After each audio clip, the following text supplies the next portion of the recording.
कृष्णा। आप सभी का फिर से बहुत बहुत स्वागत है। इन लेक्चर सीरीज में हम श्रीमद् भगवद गीता को सिस्टमैटिकली पढ़ने का प्रयास कर रहे हैं। पिछली वीडियो में हमने पढ़ा कि अर्जुन बहुत खिन्न है, अर्जुन बहुत डिसअपॉइंटेड है कि इस दुर्बुद्धि दुर्योधन की वजह से कितने सारे अच्छे लोगों की जान इस युद्ध में चली जाएगी, कितने सारे अच्छे लोग इस युद्ध में मारे जाएंगे। जैसे रशिया यूक्रेन की वॉर में एक इंसान की सनक की वजह से कितने सारे जवानों ने अपनी जान गंवा दी, उसी प्रकार अर्जुन बहुत डिसअपॉइंटेड है कि इस एक दुर्बुद्धि दुर्योधन की वजह से कितने सारे लोग इस युद्ध में मारे जाएंगे। और वे कहते हैं, हे अच्युत, हे श्री कृष्ण, आप मेरे रथ को दोनों सेनाओं के बीच में खड़ा कर दें ताकि मैं उन लोगों को देख सकूं जो इस दुर्बुद्धि दुर्योधन, जो इस नीच बुद्धि वाले दुर्योधन को खुश करने हेतु युद्ध भूमि में लड़ने आए हैं। दुर्योधन को दुर्बुद्धि कहने से अर्जुन इनडायरेक्टली कहना चाहते हैं कि जो इस दुर्योधन को प्रसन्न करना चाहते हैं वे भी दुर्बुद्धि रहे होंगे। तो क्या अर्जुन भीष्म और द्रोणाचार्य को भी इनडायरेक्टली दुर्बुद्धि कहना चाहते हैं? नहीं, हमें ये बात समझनी होगी कि भीष्म पितामह और द्रोणाचार्य अपने ही नियमों और प्रतिज्ञा से बंधे हुए हैं। जैसे भीष्म पितामह ने यह प्रतिज्ञा ली है कि जो भी राज सिंहासन पर होगा मैं उसकी सुरक्षा करूंगा। और इस वक्त राज सिंहासन पर कौन है? धृतराष्ट्र। और धृतराष्ट्र क्या चाहते हैं? वो चाहते हैं कि युद्ध हो। इसीलिए भीष्म पितामह को युद्ध में दुर्योधन के पक्ष से लड़ना पड़ रहा है, हालांकि वे अर्जुन से बहुत प्रेम करते हैं। इसके बाद क्या हुआ, चलिए आज का श्लोक पढ़ते हैं। अध्याय 1 श्लोक संख्या 24। एव मुक्तो ऋषिकेशो गुडाकेशेन भारत सेनयोरुभयोर्मध्ये स्थापयित्वा रथोत्तमम्। चलिए श्लोक के शब्दों को समझते हैं। संजय उवाच, संजय ने कहा, भारत, हे भरतवंशी, किसको कह रहे हैं? धृतराष्ट्र को। गुडाकेशेन, निद्रा विजयी अर्जुन के द्वारा, एव मुक्तः, इस प्रकार कहे जाने पर, ऋषिकेशो, श्री कृष्ण ने, सेनयोरुभयोर मध्य, दोनों सेनाओं के बीच में, स्थापयित्वा रथोत्तमम्, उस उत्तम रथ को खड़ा किया। अनुवाद। संजय ने कहा, हे भरतवंशी, अर्जुन द्वारा इस प्रकार संबोधित किए जाने पर भगवान कृष्ण ने दोनों दलों के बीच में उस उत्तम रथ को लाकर खड़ा कर दिया। संजय ने कहा, इस प्रकार गुडाकेश यानी अर्जुन के कहने पर ऋषिकेश यानी कृष्ण ने उस उत्तम रथ को दोनों सेनाओं के बीच में खड़ा कर दिया। ये संजय कहाँ से आया? अभी तक तो हम पढ़ रहे थे कि अर्जुन कृष्ण से बात कर रहे हैं। तो आपको याद होगा कि भगवत गीता के पहले अध्याय के पहले श्लोक में धृतराष्ट्र संजय से प्रश्न पूछते हैं। क्या प्रश्न पूछते हैं? धर्म क्षेत्रे कुरुक्षेत्रे समवेतायुत्सवः मामका पांडवाश्चैव किम कुर्वत संजय। हे संजय, धर्म भूमि कुरुक्षेत्र में युद्ध की इच्छा से एकत्र हुए मेरे और पांडु के पुत्रों ने क्या किया? जिसके जवाब में संजय ये सब अभी तक कह रहे थे। संजय अपनी दिव्य दृष्टि से देखकर बता रहे हैं कि युद्ध भूमि में इस वक्त क्या हो रहा है। तो अभी तक फोकस कृष्ण और अर्जुन पर था और अब फोकस शिफ्ट होकर हस्तिनापुर में आ गया है धृतराष्ट्र और संजय पर, जिसमें संजय कह रहे हैं, क्या कह रहे हैं? इस प्रकार गुडाकेश यानी अर्जुन के द्वारा कहे जाने पर, क्या कहे जाने पर? कि मेरे रथ को दोनों सेनाओं के बीच में खड़ा कर दें। ऐसा सुनने पर ऋषिकेश यानी कृष्ण ने क्या किया? तुरंत ही उस उत्तम रथ को, किस उत्तम रथ की बात हो रही है? अर्जुन के उत्तम रथ की बात हो रही है। अर्जुन के रथ की क्या विशेषता है? अर्जुन के रथ को अग्निदेव ने उन्हें दिया था और उसकी विशेषता यह है कि ये रथ तीनों लोकों में जहां भी जाएगा ये विजयी रहेगा। उस उत्तम रथ को ऋषिकेश ने दोनों सेनाओं के बीच में खड़ा कर दिया। कौन सी दोनों? दो सेनाएं, कौरव और पांडवों की सेनाएं। तो ये संजय कह रहे हैं कि गुडाकेश के कहने पर ऋषिकेश ने उस उत्तम रथ को दोनों सेनाओं के बीच में खड़ा कर दिया। वो बहुत आसान शब्दों में बोल सकते थे कि अर्जुन के ऐसा कहने पर कृष्ण ने उस रथ को दोनों सेनाओं के बीच में खड़ा कर दिया, लेकिन उन्होंने बहुत ही सुंदर शब्द इस्तेमाल किए हैं, गुडाकेश और ऋषिकेश। और इस श्लोक का रस आप तभी समझ पाएंगे जब आप गुडाकेश और ऋषिकेश का अर्थ समझेंगे। और इसी में यह रहस्य भी छुपा हुआ है कि किस प्रकार एक व्यक्ति निद्रा और अज्ञान स्लीप और इग्नोरेंस दोनों पर विजय कैसे प्राप्त कर सकता है, how to overcome sleep and ignorance, इसका आंसर भी इन्हीं शब्दों में छुपा हुआ है। यानी हमें 3 बातें समझनी होंगी। पहला, अर्जुन को गुड़ाकेश क्यों कहा गया है, दूसरा, कृष्ण को ऋषिकेश क्यों कहा गया है, और तीसरा, मैं कैसे निद्रा और अज्ञान पर विजय प्राप्त कर सकता हूँ। पहले पार्ट की बात करते हैं, अर्जुन को गुड़ाकेश क्यों कहा गया है। इस श्लोक में अर्जुन को गुड़ाकेश कहा गया है। गुड़ाका का अर्थ है नींद, और जो नींद को जीत लेता है वह गुड़ाकेश है। यानी अर्जुन को ये प्रॉब्लम कभी नहीं होती थी कि अरे मैं तो आज लेट उठा, मैं अलार्म लगाना भूल गया, ओहो मैंने तो स्नूज बटन दबा दिया, क्योंकि वे नींद को जीत चुके थे, वे निद्रा विजयी हैं, इसीलिए उनका नाम गुड़ाकेश, क्योंकि उन्होंने नींद पर विजय प्राप्त कर ली थी। तो अर्जुन ने नींद पर विजय कैसे प्राप्त की? तो प्रभुपाद जी इसका काफी प्रैक्टिकल सॉल्यूशन देते हैं जिसे हम सभी फॉलो कर सकते हैं। आइए जानते हैं कि वो सॉल्यूशन क्या है। जो नींद को जीत लेता है वह गुड़ाकेश है। नींद का अर्थ अज्ञान भी है। नींद का अर्थ अज्ञान कैसे है? तो जिस प्रकार नींद में व्यक्ति अपने जागृत जीवन के स्वरूप को भूल जाता है, वो ये भूल जाता है कि मैं कौन हूँ, मेरे क्या कर्तव्य हैं, एकदम नींद में हम भूल जाते हैं इस बात को। उसी प्रकार अविद्या में, अज्ञान में व्यक्ति अपने स्वरूप को भूल जाता है, भगवान के साथ अपने संबंध को भूल जाता है और इसीलिए अपने कर्तव्यों को भी भूल जाता है। जैसे भगवान अर्जुन के क्या हैं? मित्र है। बहुत क्लियरली आपने बोला भगवान अर्जुन के मित्र है, बेस्ट फ्रेंड भी कह सकते हो। और भगवान आपके क्या है? उत्तर है नहीं पता। हमें नहीं पता कि हम अपने भगवान के साथ जो संबंध है उसको भूले हुए हैं। अविद्या के कारण हम अपने स्वरूप को भूले हैं, भगवान के साथ हमारे संबंध को भूले हैं। अर्जुन को तो पता है कि वो कृष्ण के क्या है? मित्र है। हमें नहीं पता, इसीलिए हम अज्ञान में हैं, अविद्या द्वारा ग्रसित हैं। ये हम आचार्यों से सुन रहे हैं कि मैं भगवान का दास हूँ, भगवान मेरे स्वामी हैं और मुझे निस्वार्थ भाव से भगवान की सेवा करनी है। इन टोटल भगवत गीता का बॉटम लाइन मैसेज भी यही है, मैं भगवान का दास हूँ, मैं भगवान का नित्य दास हूँ और भगवान मेरे स्वामी हैं और मुझे निस्वार्थ भाव से उनकी सेवा करनी है। तो नींद का अर्थ अज्ञान भी है, क्योंकि हम इस अज्ञान के कारण, इस अविद्या के कारण अपने स्वरूप को भूले हुए हैं। तो अर्जुन ने अज्ञान पर, नींद पर विजय कैसे प्राप्त की? अर्जुन ने कृष्ण की मित्रता के कारण नींद तथा अज्ञान दोनों पर विजय प्राप्त की थी। क्या? प्रभुपाद जी कह रहे हैं कि अर्जुन ने कृष्ण की मित्रता के कारण नींद तथा अज्ञान दोनों पर विजय प्राप्त की थी। इस बात को समझने के लिए हम पढ़ेंगे आचार्य बलदेव विद्याभूषण जी की टीका।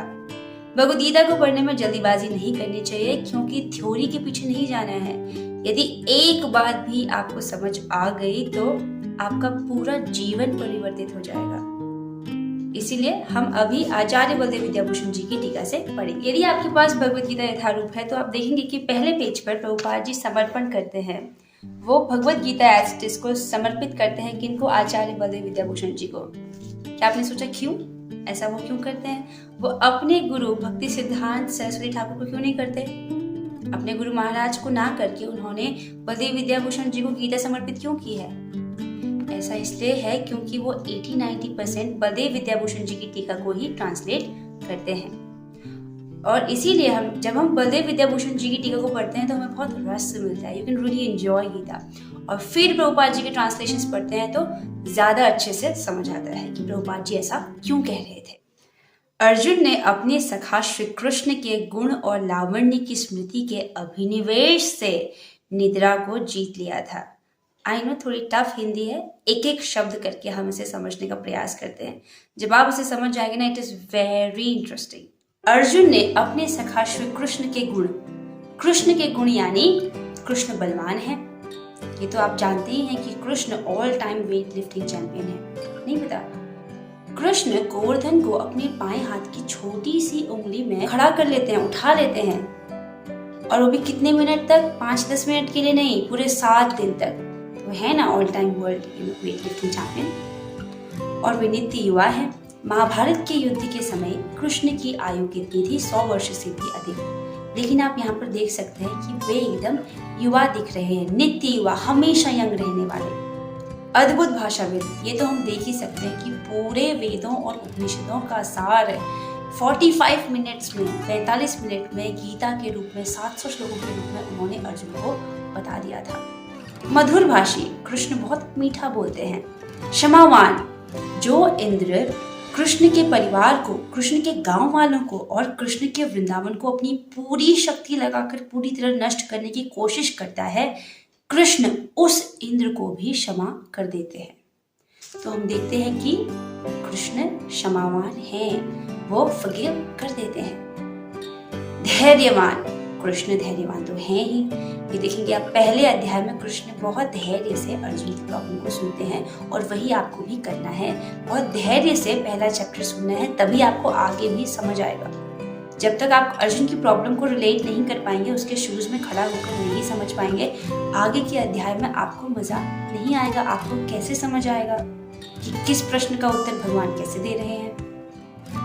भक्तों के हितैषी, भगवान अपने भक्तों का हित चाहते हैं और अद्भुत रूप सौंदर्य, कृष्ण का रूप सौंदर्य बहुत अद्भुत है, जिसे शब्दों में बयान नहीं किया जा सकता। और ऐसे कृष्ण के अनगिनत, अनलिमिटेड गुण हैं, अनलिमिटेड क्वालिटीज हैं, जिनके बारे में इस वीडियो में चर्चा कर पाना संभव नहीं है।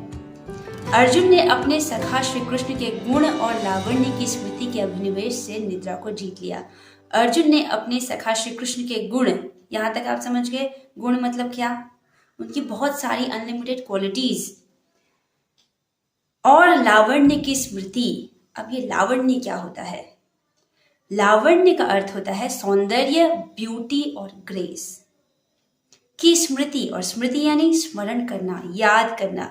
यानी अर्जुन अपने मित्र श्री कृष्ण के गुणों और सौंदर्य का स्मरण करते थे, उनका चिंतन करते थे।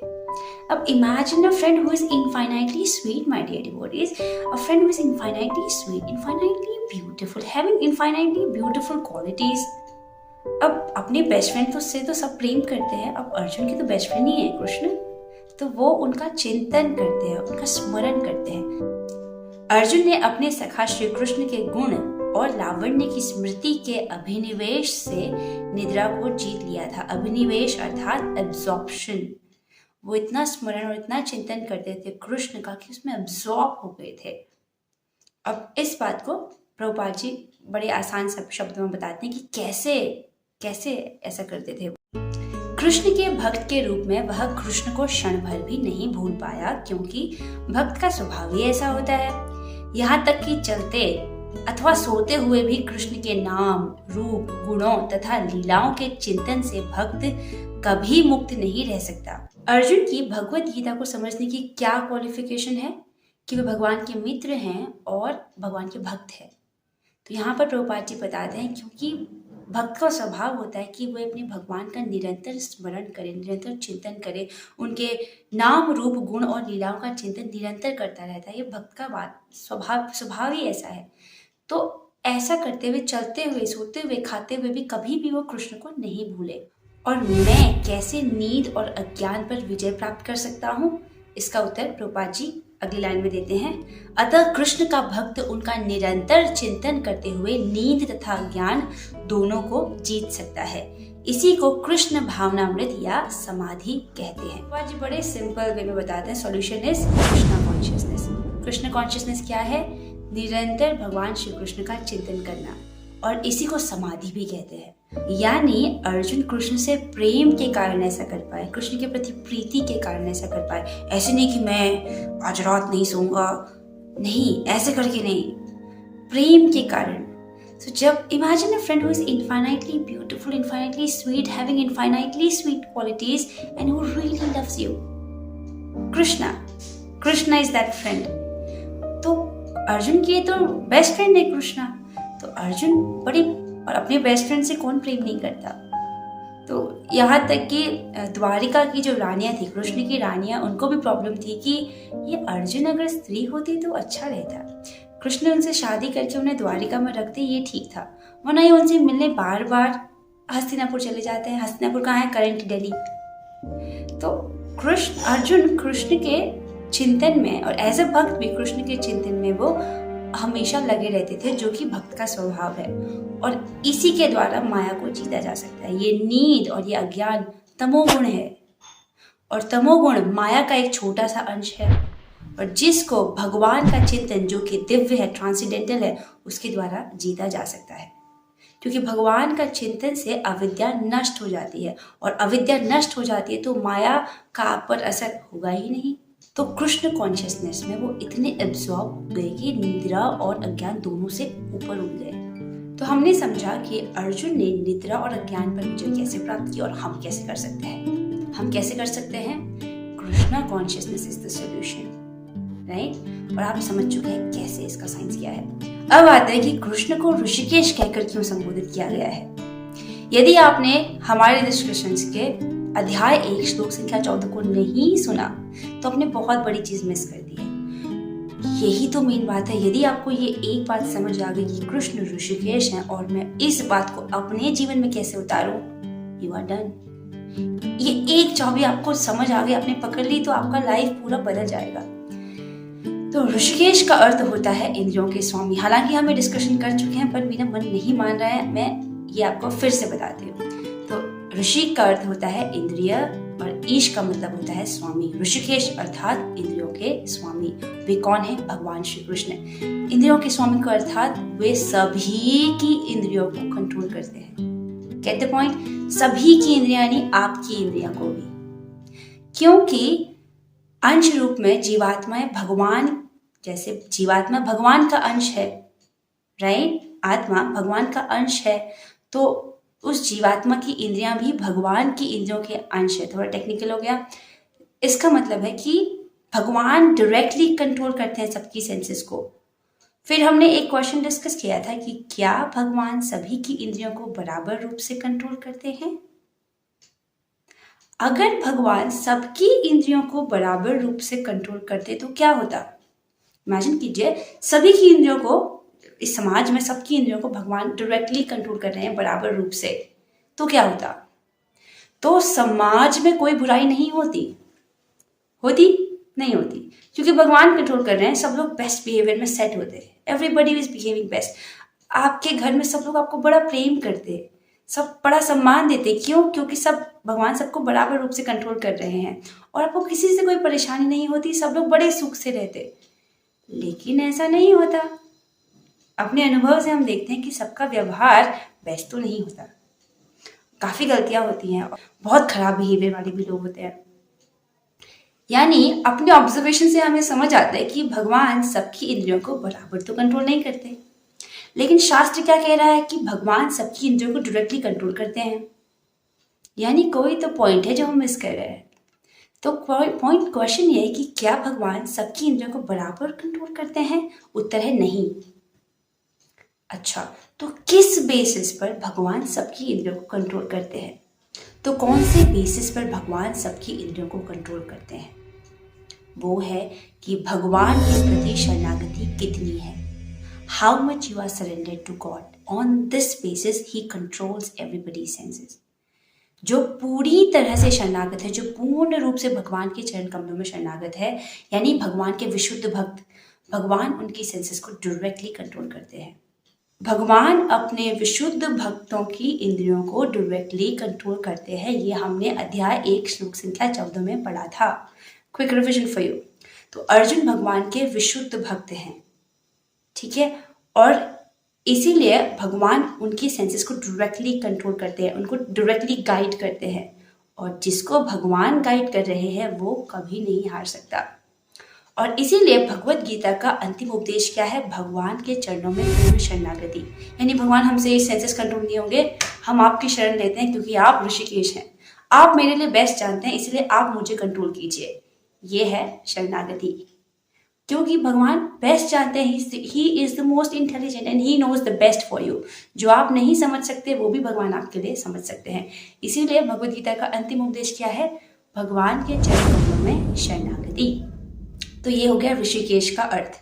अब यहाँ पर ऋषिकेश दोबारा यूज हुआ है, इसका क्या अर्थ है? तो आइए प्रभुपाद जी की टीका से पढ़ते हैं। प्रत्येक जीव की इंद्रियों तथा मन के निर्देशक अर्थात ऋषिकेश के रूप में कृष्ण अर्जुन के मंतव्य को समझ गए कि वह क्यों सेनाओं के मध्य में रथ को खड़ा करवाना चाहता है। अतः उन्होंने वैसा ही किया और फिर वे इस प्रकार बोले। तो यहाँ पर ऋषिकेश शब्द का इस्तेमाल इसलिए हुआ है कि ऋषिकेश के रूप में, क्योंकि भगवान ऋषिकेश और सबकी सेंसेस को डायरेक्टली कंट्रोल करते हैं, तो वो समझ गए कि अर्जुन के मन में क्या चल रहा है। हालांकि अर्जुन बाहर से बोल नहीं रहे हैं, वो अर्जुन के मन में ये समझ गए कि ये युद्ध करने से थोड़ा सा हिचकिचा रहे हैं। ऐसा नहीं कि इनको डर लग रहा है। और किसकी वजह से ऐसा कर रहे हैं? मोह की वजह से, अटैचमेंट की वजह से। मेरे पितामह, मेरे भीष्म पितामह, मेरे द्रोणाचार्य, मेरे परिवारजन, मेरे स्वजन। अभी जो आगे के श्लोकों में और क्लियर होगा। अब आप समझ चुके हैं गुड़ाकेश का अर्थ क्या है, ऋषिकेश का अर्थ क्या है। तो अब संजय की बात पर चलते। संजय ने क्या कहा था कि गुड़ाकेश के ऐसा कहने पर ऋषिकेश ने उस उत्तम रथ को दोनों सेनाओं के बीच में खड़ा कर दिया। तो इस लाइन का रस क्या है? वो कहते हैं गुड़ाकेश जिसने सिर्फ नींद पर जीत पाई है, सिर्फ अपनी एक इंद्री पर जीत पाई है, उसके कहने पर, उसके आदेश पर, अपने प्रेम के कारण उसने ऋषिकेश को, जो सभी की इंद्रियों को कंट्रोल करता है, उसको अपने वश में कर लिया। यानी कि अर्जुन ने अपने प्रेम के कारण कृष्ण को, जो स्वयं भगवान है, उनको अपना आदेश मनवाया। How sweet it is. जैसे यशोदा मैया ने कृष्ण को बांध दिया। अब कृष्ण कौन है? भगवान को यशोदा मैया ने स्वयं भगवान को बांध दिया। भगवान को बांधना पॉसिबल नहीं है, केवल प्रेम से वो ऐसा कर पाए। वैसे ही अर्जुन, जो सिर्फ निद्रा विजयी हैं, गुड़ाकेश हैं, सिर्फ एक सेंसेस के विजयी हैं, उन्होंने अपने प्रेम के कारण परम नियंता परमेश्वर भगवान श्री कृष्ण को कंट्रोल कर लिया। जो सभी की इंद्रियों को कंट्रोल करते हैं, उनको अपने वश में कर लिया और उन्हें आदेश दिया। और कृष्ण ने उनके उस आदेश का पालन करके उस रथ को तुरंत दोनों सेनाओं के बीच में खड़ा कर दिया। अब आपको समझ आया कितना स्वीट है। जब कृष्ण ने उस उत्तम रथ को दोनों सेनाओं के बीच में खड़ा कर दिया, तो उन्होंने अर्जुन से ये शब्द कहे।